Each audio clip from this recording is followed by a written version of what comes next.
Welcome everybody to Future of Beauty Unfiltered, episode 16, where today we are going to be talking about the power of fragrance. I have more importantly, not only is it a podcast, it's a plonk cast, gang. Yes, because yes. it is, we are meeting with our friends over the pond. Oh God, I love it. Today I have with me the amazingly gorgeous Brianna from Moodeaux. I'm going to do a shameless introduction now, but welcome. Thank you so much for joining me today. Thank you for having me, Hannah. This is amazing. I'm such a fan, and I need to grab a drink too.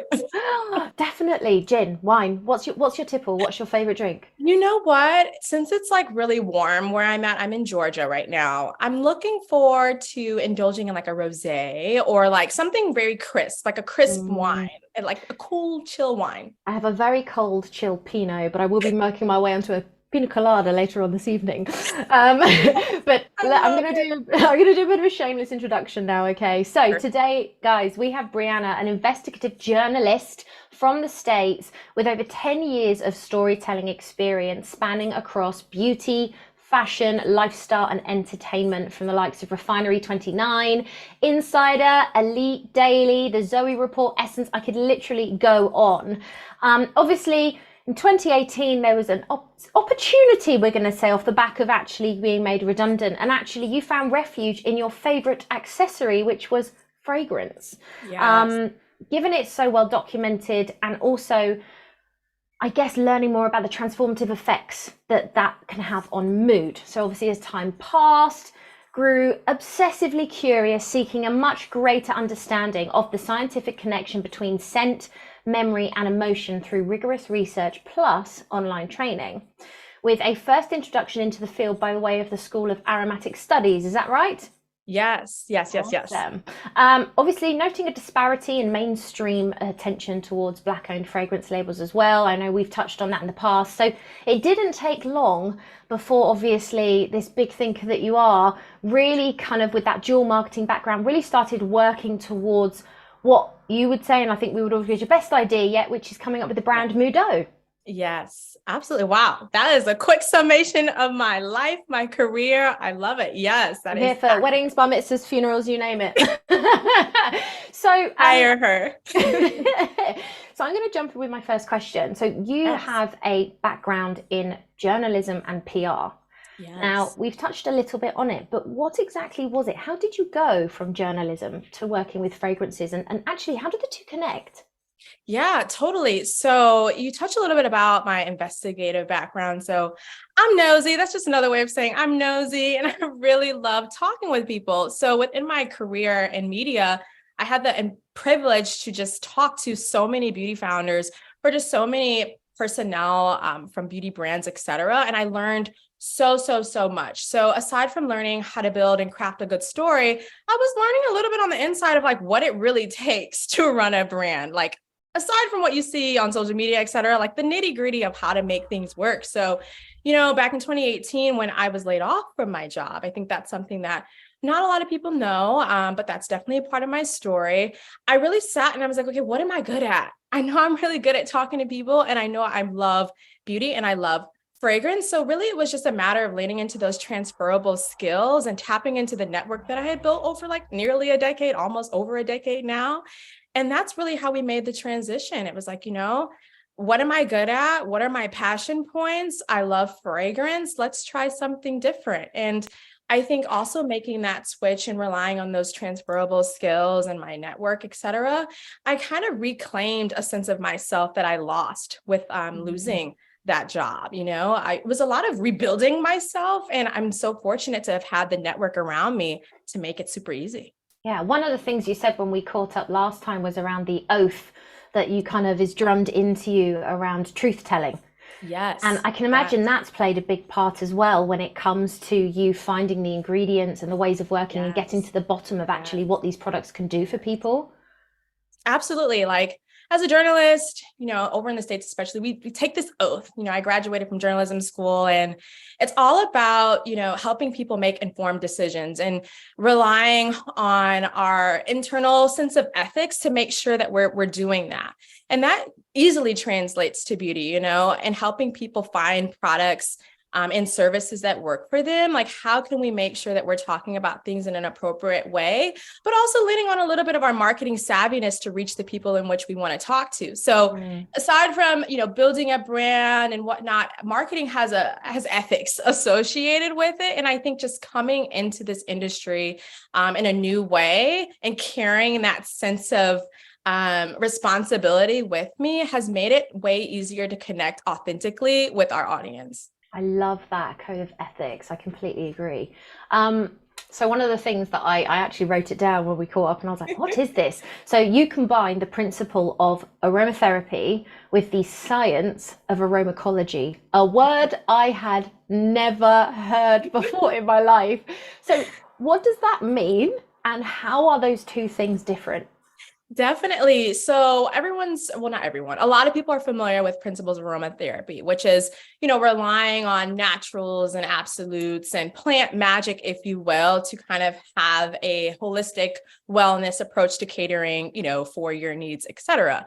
As far as aromatology is concerned, we're less focused on the actual ingredients, but the principles of what those ingredients could do.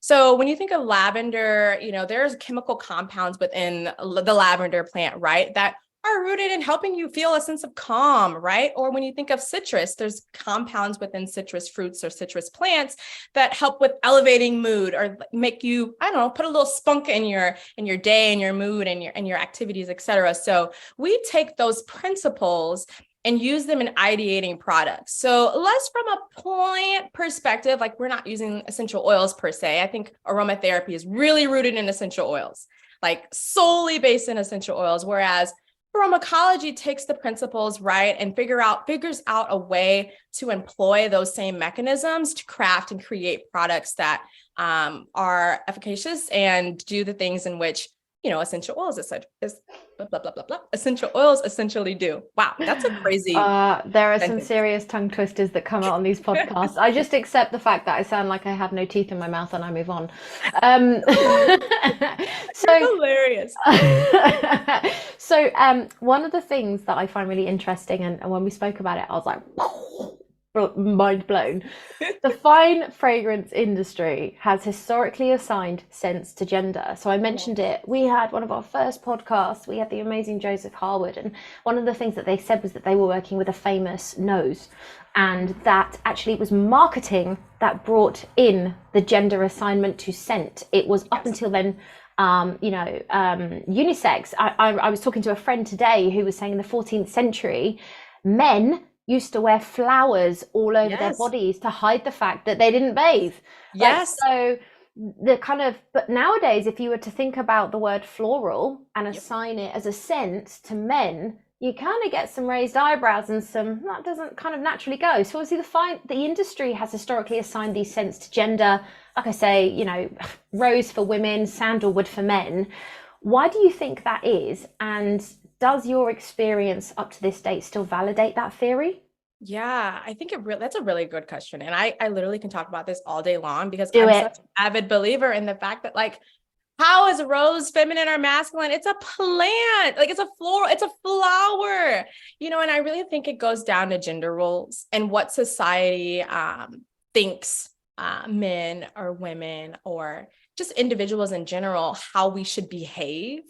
And, when you attach things that are deeply rooted into society to marketing products, it's easier to sell them because these are beliefs that we've just come to accept. But when I think about it and what we're doing at Moodeaux, we're all about challenging these deeply rooted beliefs, stereotypes, just different things in which don't quite make sense. Again, like I don't understand how a rose is as feminine or masculine, whatever. And, we're just all about helping people see that fact and helping them kind of decide for themselves what they like. Because at the end of the day, it's about what the person likes. And I think that's somewhat of what the fragrance industry is starting to wake up and realize. I think, especially when we're talking to Gen Z and millennial consumers, they're different. They're just completely different from older generations. They talk different, they think different, they consume different things differently. So it doesn't quite make sense to talk to them in terms of stereotypes or just generalizations because they don't resonate with that. Like I'm thinking of it. I'm a millennial. I don't resonate with that at all. So, I think it all comes down to gender roles and stereotypes. And I think the world is evolving in ways to be more accepting and understanding that we don't have to subscribe to that kind of stuff all the time or at all, really. Where do you think that the actual gender assignment originates from? What are your thoughts around that? Yeah, I think it's a trickle-down effect. I think it's a trickle-down effect from institutions that have long been set, right? In terms of the fragrance industry, I will say, it's been dominated by very few players. So those very few players have ideals and ways in which they're selling products, marketing products, developing products. And so when you have so very few of them, those ideals just keep passing down or just being disseminated across countries or audience segments, et cetera. But now we're having an influx of new players in this space, including Moodeaux, including other brands like Dead Cool and Heretic and Brianna and all of these amazing companies and businesses that are challenging these things. So we're just having an infusion of beliefs, I think, that are helping kind of widen people's perception on how to consume fragrance and fragrance notes. So one of the things that I've been talking to a few people the last few days, and obviously different people gravitate towards different scents for lots of different reasons. And I definitely want to talk about that a bit more later. But how did they decide which one goes for what gender? Like, what is it about rose that's feminine and what is it about sandalwood that's masculine? Or is that kind of the point?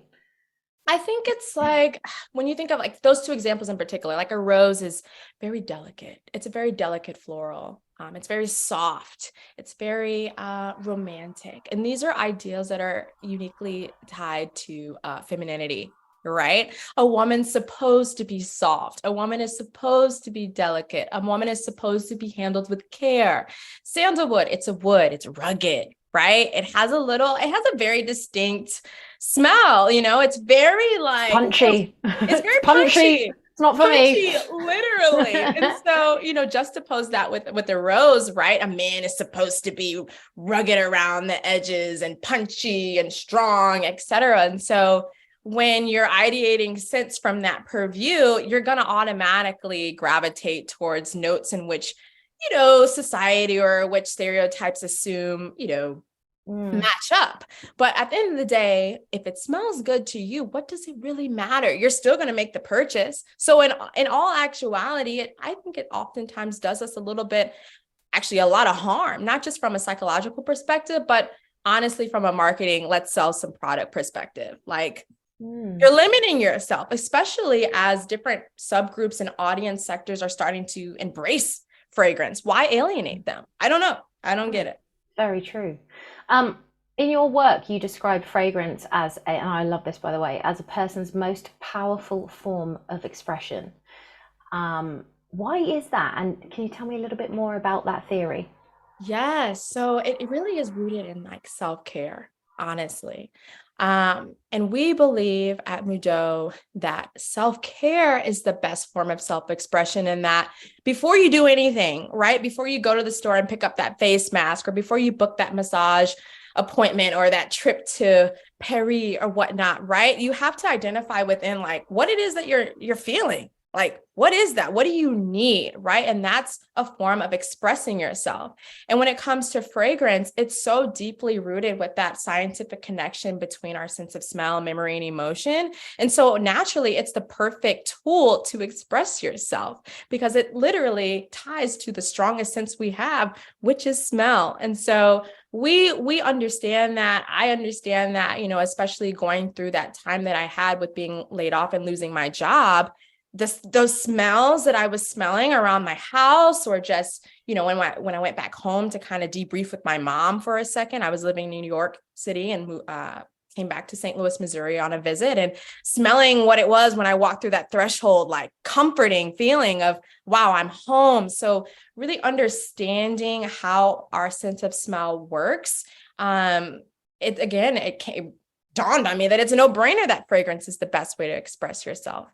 It is funny because I think once you kind of get your head around how powerful it can be, it really does make a positive impact. You know, there's a running joke that I'm obsessed with lavender. I mean, I Yes. am obsessed with lavender, partially because my sister was allergic to it for years growing up, so it was never Yeah. allowed in my own house. Stay away. But there appears to be a current trend of people going back to basics. We spoke about this last time, and I do think I hate that I have to talk about the pandemic on every damn podcast I And that's do, okay. but That's it's okay. such a pivotal point Yes. in our Yes. in the people in this moment in time's lives where the world went quiet and all the noise disappeared for a small period of time. There was lots of other Absolutely. negative things that came with it, but there were positive things. And one of the positive things I personally believe is people were allowed to listen to their own Mm. bodies and understand, actually, rather than on that hamster wheel of life, to take a moment to sit back and really think, what do I need? And Yes. obviously, I think part of that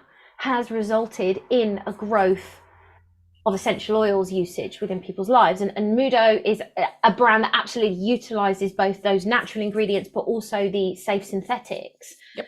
Talk to me about why you've chosen that route, because I think that's really Yeah. important. And Yes. then the other one is, how can other brands actually incorporate scents into their product experience? Because that Definitely. really does open up how a brand can touch someone's life. For sure, for sure. So to answer your first question about why we chose to mix natural with synthetic, et cetera, it really came down to a sustainability approach for me, and ethics. There's a lot that goes into extracting aromas from things. A lot of work goes into that, like tons and tons and tons of, for instance, we're talking about rose. So rose petals need to be compressed and squeezed to get anything out of that, or just other different plant materials. You have to do a lot to get a little, and it's not sustainable, and it also is not conducive to the earth. We're often depleting resources. Sandalwood is like endangered. Like What? it's there's resources out here that we're depleting for the sake of vanity, if you will, right? And it's not quite right. So if we can figure out a way to get that scent in a synthetic way, I think it's okay. It's okay. And I think the world, or just consumers and the market in general, is realizing that the word synthetic, which can be scary, doesn't have to be so scary when there's a rationale behind it, and when there's science behind it, and when there's safety behind it, transparency behind it, etc. But also when it comes to, materials and whatnot, we just want to make sure that we're serving as large of an audience as possible. There's audience members or individuals in our consumer cohorts that are allergic to essential oils, or they can't deal. Their skin is sensitized to it, or what have they. So we are mixing, natural, synthetic to find a common ground to reach the largest amount of people, and do it in a very ethical and transparent, sustainable way. In terms of how other brands can utilize fragrance within their products, if you are not, consider it. Now, I understand some formulas are catered to sensitive skin types, etc. So I understand the fragrance-free rationale. However, fragrance impacts such a powerful experience from a consumer standpoint. It's insane. Like, when's the last time you checked into a hotel? Just off the top of your mind? Like a month ago. Okay, a month ago, even though a hotel is technically a service, right? Scent therapy is real there. When you walk in there, you get that woof of like. I went into a spa the other day, so every room had a different smell. I was like, what are they putting in the air here? And you remember that, and it made you Yeah. feel something. And like when I talk to other people about this kind of thing, and whether it's infusing scent inside a product or using scent to help market a brand or a service, it's all about that feeling that people can get from smelling something. And when you feel something, you remember it. And so those who are on the fence about, I don't know if I should incorporate fragrance in my product or whatnot, think lip gloss. There's often elements of taste inside lip gloss. Sometimes it smells like cake. Sometimes it smells like cake, right? You remember that. And it just helps with brand affinity, recognizability. It enhances the customer's experience. And it's a good way to kind of take advantage of the fragrance boom and the conversation that's happening right now. Well, I think as well, what people forget is your nose is actually what informs you what food tastes like. Yes. You know, our Yes. taste buds aren't actually as advanced. And so it's our nose that goes, this is broccoli, this is cake. It's not our mouth that tells us those things. And actually those flavors and those experiences, it's more than just a scent. It kind of impacts your taste. I mean, I could tell you so many times where I've put on like a new body butter or something and I've like, could I eat this? Like it's making me salivate. Yeah. I feel like I should eat this. It smells so good. Yeah, and it's more than just your sense of smell. It's so much more than that. And I think that is such a huge part of the experience.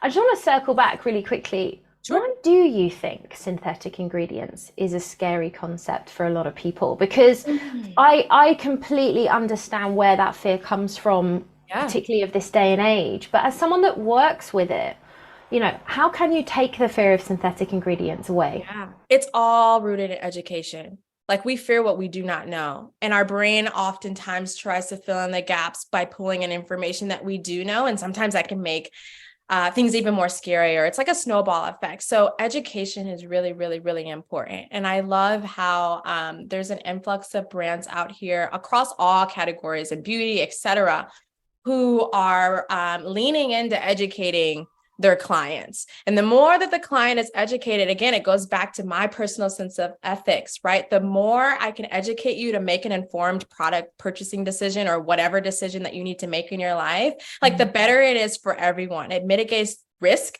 It mitigates the likelihood of someone returning a product because they didn't understand it from the get-go. It's all rooted in education. And I think once you explain how something works and the form and function it takes within a particular product per se, you have a consumer who's like, oh, okay, I get it. Or, oh, okay, thank you for explaining, but not for me. Thank you very much. You know, it all is rooted in education. I completely agree. I think there's definitely been a tipping point because we have, particularly in the UK, I don't know what it's like so much in the States, but greenwashing from a marketing point of view is a real challenge because, you know, you get 10% of the way there and you can kind of use it as a label. And I think that kind of makes half of the challenge for those brands that fully want to commit to being 100% natural versus, no, we're going to have a blend, but we're doing it for these reasons.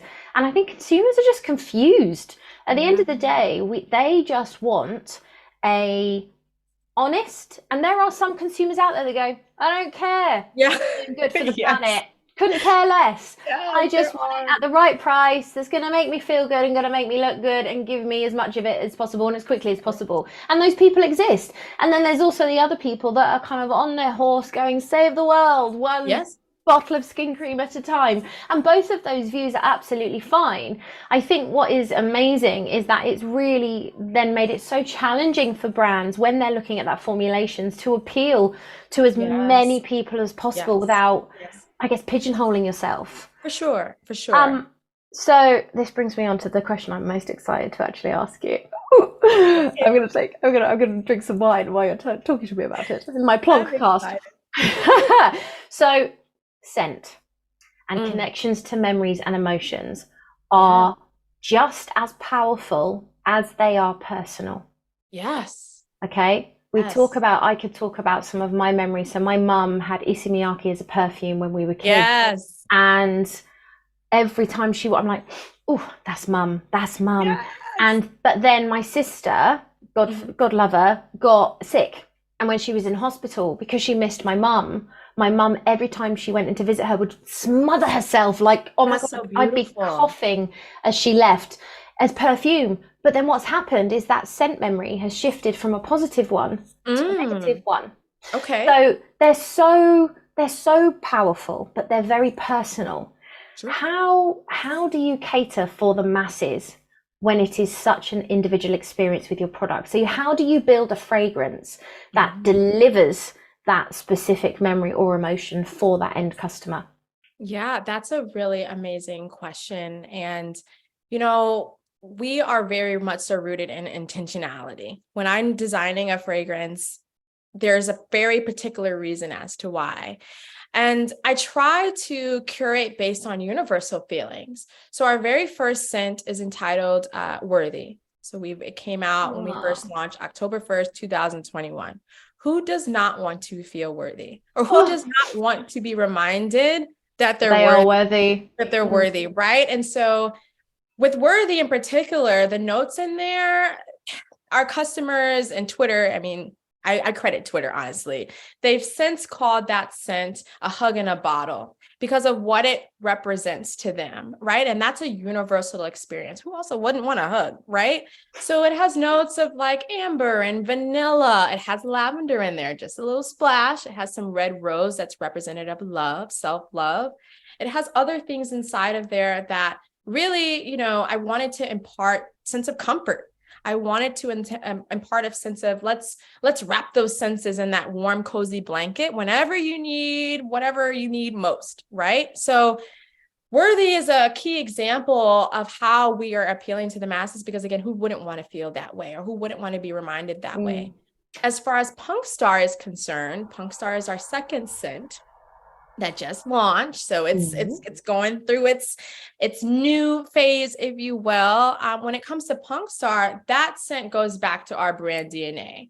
And I truly, honestly, really feel like all of us deep down inside, perhaps have an inner rebel inside of us that just needs to be unleashed or that is suppressed because of something, but it's there and it is powerful and it can help you and associating with a greater sense of self, right? So with Punk Star, it has notes in there that remind me of rock and roll. Like rock and roll is the music of fearlessness to me. Like you got sweat in that bottle. you are fearless when you're a rock and roller, right? You're just like gunning for it. You know what I'm saying? You're going for it full steam ahead without care for how anyone thinks or feels about it, right? So we took that notion and principles of things that are commonplace and try to bottle them up for a universal appeal. So whether or not you like leather or you like cedar wood or whatever the case may be, at very least, you can resonate with the feeling in which we hope to impart.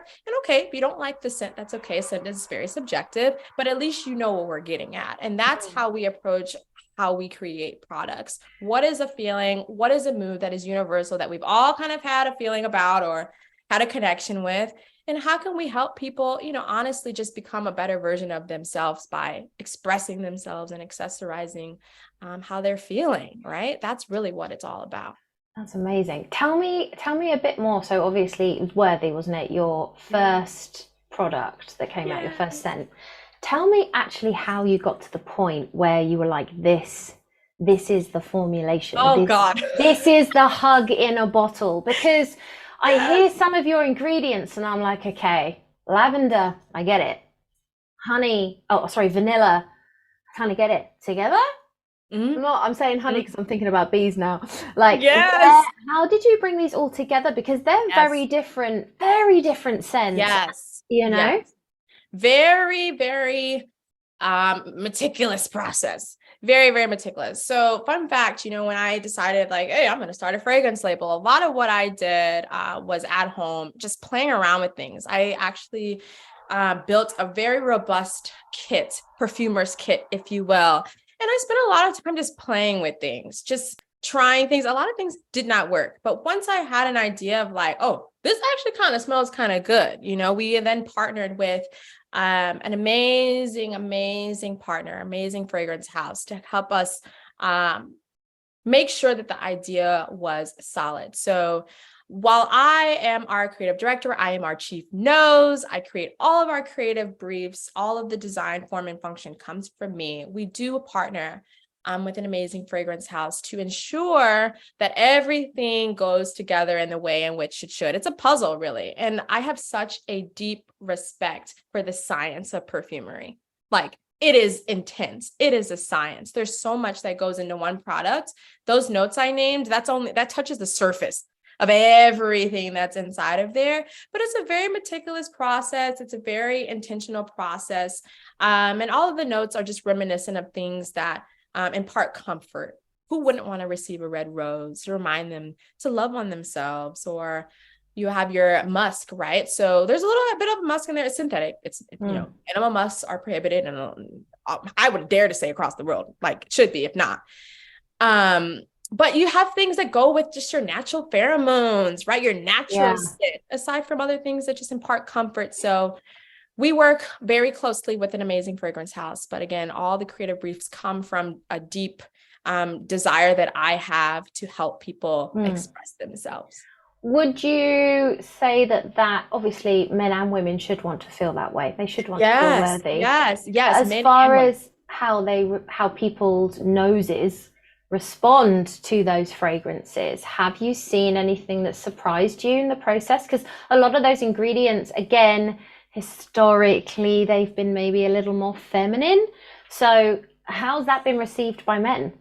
Yeah, honestly, oh my goodness, who is messaging me? I am so sorry. I thought Don't you worry. I've had dogs barking on this podcast. I've run out of wine. It's just going completely to pot.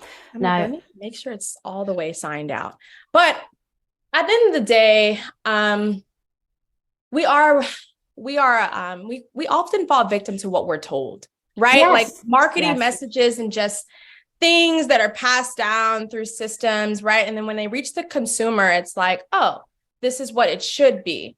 So if that's what you're used to, oftentimes you're going to subconsciously adopt those beliefs without wanting to even challenge them or question them. So when it comes to Moodeaux, we're just challenging that status quo. We're going to show you some imagery with an amazing male model per se, doing things that maybe they shouldn't do because they can. Like, why can't they, right? So it's all about helping our consumer just retrain their brain and relearn things, right? So because we say it can, right? That's really how it works, honestly, truly. So through our imagery, through our storytelling, through our customers, like our clients are amazing. They often recommend things, and just being very visible, having a retail presence has helped so that clients can come and try for themselves. Ironically, a growing percentage of our clients who have purchased Worthy are male. Really? Yes, a growing percentage. I would say, just to spit out some sort of fact figure, between 17 to 20%. Wow. Which is sizable. Yeah. I would say. In the fragrance space. Yeah. Yes, for a fragrance brand that's new and that has, I guess, we've started really showcasing women first, right? And men just kind of adopted a natural curiosity to it and realized that, like, hey, this kind of smells really good. So, that's all what it's about. Just encouraging people to try. Yeah. One of the things I love about perfume is the same scent does not smell the same on an individual. Yes. So I come from a family of 6 kids, 1 brother, 5 sisters, poor boy. And we forever, I will give my sister my kidney, but God forbid she borrows my perfume. Absolutely not. And this thing's expensive. It's very expensive. But it smells completely different on the individuals. Yes. Do you know why? Like, what is it that makes perfume so different on somebody? I mean, everyone knows pheromones. It's just like us. Like, everyone has a natural smell. And I learned that I don't know if this is TMI or not, but when women are going through different cycles, etc., we smell different. And it's a little bit animalistic in a way, right? Like, totally. When we're going through certain particular phases, right? Our hair wants to act correct. Our skin wants to act correct. Our natural aroma is a little bit more alluring. You know what I'm saying? If you know what I'm saying. Oh, yeah. I think that's beautiful. I think it's beautiful that fragrance is adaptable in that way. It's a personal experience, based off personal preference, but also literally how our chemistry, how our bodies are. It makes it a super personal experience, and that's cool. It aids in dialogue. I was joking around with someone the other day, and I was like, we're in the age of the death of the signature scent. Like the signature scent, I mean, it's still a thing, but people are talking about how they're wearing their fragrances and layering them, and like, oh, that smelled like this on me, oh, that smelled like this on you, and we're talking about it like perfume talk, fragrance talk. Insane, the community that is centered around a love of perfumery, right? So I revel in that stuff and I like it. I don't mind that it doesn't smell the same on everyone else. I think that's what makes it beautiful. Well, yeah, I mean, it's the same with makeup and everything else. Yeah. You can wear the same palette. I mean, growing up in a household full of girls, one of the things I always used to find, my sister and I, 18 months apart, and Yeah. I always loved, and my first ever perfume, I What would was never it? wear it now, What was it? Cool Water Davidoff, Oh, for real. for real. That's iconic though. That's iconic. Yeah, I'm not mad at it though. I'm not no, mad. no. I I'm felt not mad like at I was like punching above my weight at like 16 years of it. So age you like walking around fresh with that bad boy. scents. Oh, yeah, there we Very go. fresh. Like I'm like trying to profile like Floral. what you're Yeah, into. floral. But all of the ingredients of the first product, I'm there for it. I'm Yeah. 100% there. I've Yeah. worn, I used to then wear vanilla, just vanilla, Okay. just I'm a vanilla vanilla. girl. I'm a warm Yeah. and spicy gourmand. Ooh. Yeah, no. And then I've Kind of kind of girl. moved in my later years when the stress levels have gone up and the children have come Okay. into my life, and it's Okay. all about lavender, Okay. lavender, Yes. chamomile. Give it, Yes. give me, give me, give me. So I think as well with scent, I completely wholeheartedly agree. It's the best way to express yourself without verbally saying Sure. it or showing it, because Oh, for people will sure. smell you before you arrive. How many times have you been in a restaurant and someone's just walked past and you're like, oh, you smell amazing. What is that? Yeah. And it starts a Yeah. dialogue. So I think, fragrance is such an amazing thing. For sure. Do you think the beauty industry is underestimating the important role that fragrance plays in the overall production experience at times? I think the markets are realizing it because when we talked a little bit earlier about it, but COVID was really, and I won't say it's over because in a lot of parts of the world, it's completely not. But in the States, often no one's wearing a mask. Well, there are people. Let me not say no one. Let me not generalize, but it's like nothing ever Majority. happened. Like everyone is like, well, okay, we're on to the next thing, right? But I think we realized like, whoa, whoa, whoa, whoa, whoa. Like fragrance had its quote unquote lipstick effect at the height of the pandemic because people weren't going outside. They had masks on their face, so they weren't wearing a lot of makeup, whatever. Skincare also had a boom and hair care also had a boom. But fragrance, was seen as such a tool for escapism or a way to transport yourself to somewhere else where you could just ignore our collective reality at the time. Like fragrance saw monumental, instrumental, pivotal growth that the that the category had just never seen. So Really? I did not know that. yes, like literally there are so many reports on how sales just skyrocketed like insane in the prestige category as well, but also in the masstige categories as well. It just grew because people just saw it as a tool for escapism. But now, as we're, recovering from the height of COVID and the pandemic, fragrance is now transformed into less of a tool for escapism and more of a tool for self-expression. And it's just, it's to me a natural evolution. It's a natural evolution because people really had a real personal moment with fragrance those few years that we were really all going through it.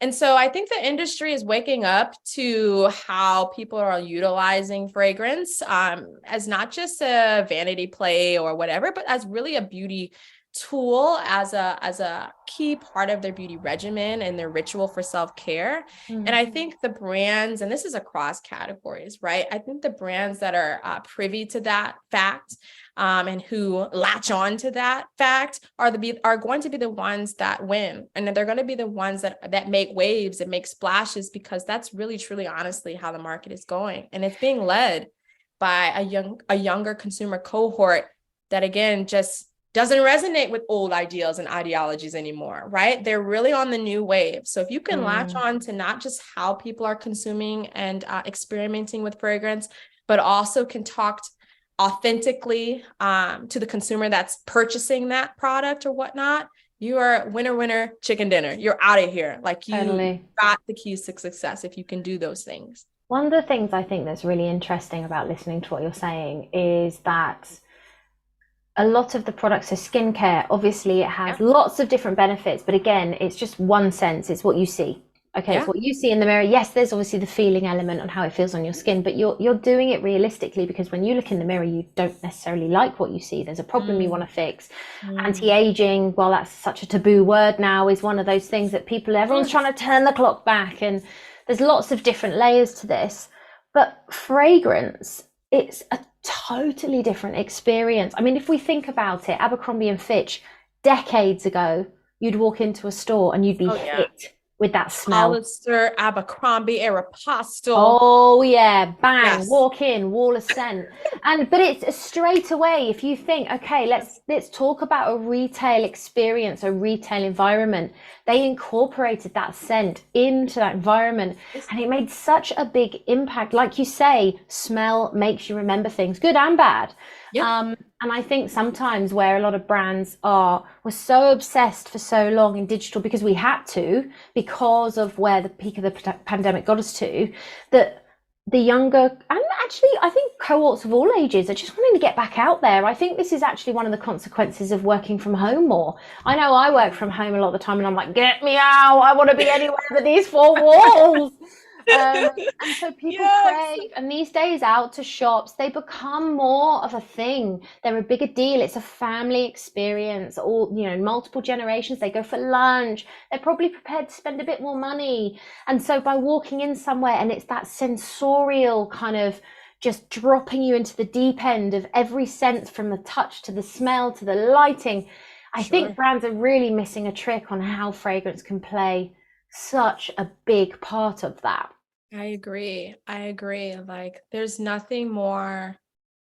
I'll remember, and I don't know if it's because I've trained myself to be this way now with the line of work in which I do now, but I will remember what something smells like, maybe perhaps before I remember what it looked like, even. Really?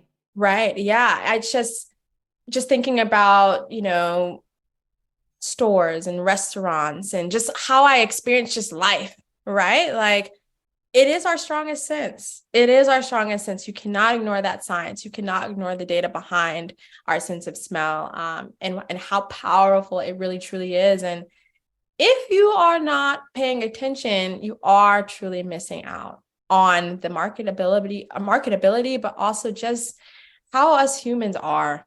It's just how we are. It's not something that we've trained ourselves to do. Like you mentioned, like, it's just natural. It's just what comes to us. So Mm. why not Dogs sniff lean each into it? other's bums for a reason. It's the same concept. Yes, it's like, why are we not? We're a bit more evolved Why for are we bum not? sniffing, I appreciate, but You know what?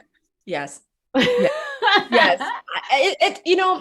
A lot of the approach in which I personally take is, a lot of the answers are right there in front of us. Mm. A lot of our answers to crafting brands that are authentic and resonate with our consumers and our target audiences. A lot of their answers are right there in front of us. Mm. It doesn't have to necessarily always be rocket science. And maybe it's a little bit of maybe it's jaded for me to say that because I am a millennial talking to millennials, but it's all about listening. I think that investigative journalist hat, I still put it on a lot of times every day. It's actually never like too far away from me. And Nor it's should about it. listening, just listening to people, and Mm. then creating products and services that these people want. It can be just that simple. For us as a business, we believe inside every brand there's a better story waiting to be told. But more Yes. importantly, Yes.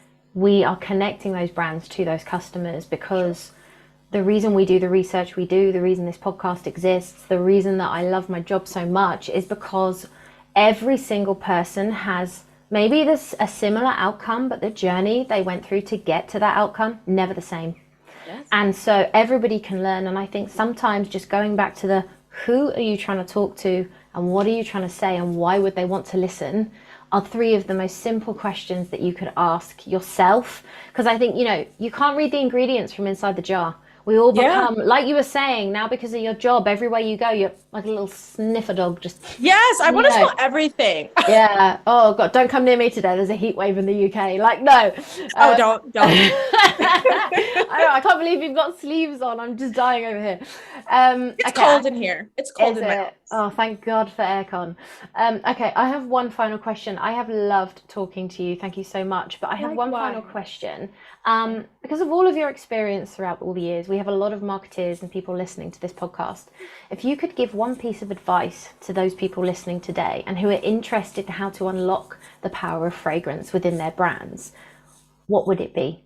God, that's a loaded question. I know. That is a big one. That's a loaded question. One piece of advice. You can have more than one if you want, but what would the advice be on the journey you've been through, what you've learned, and obviously that journalistic hat? What would that advice be? Yeah.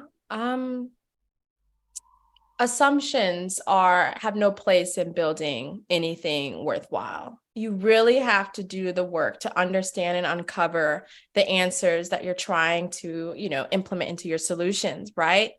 Talking with your clients, your consumer cohort, interviewing them, understanding how they think and act, and not just assuming has been pivotal in how we've been able to grow a brand. And, I would say we're moving pretty fast. I would say we're going quite fast. And it's come from just wanting to understand and not take an assumption and run with it. So just if there is a research department or if there is not a research department within your organization or institution or whatnot, invest in one or invest to strengthen it.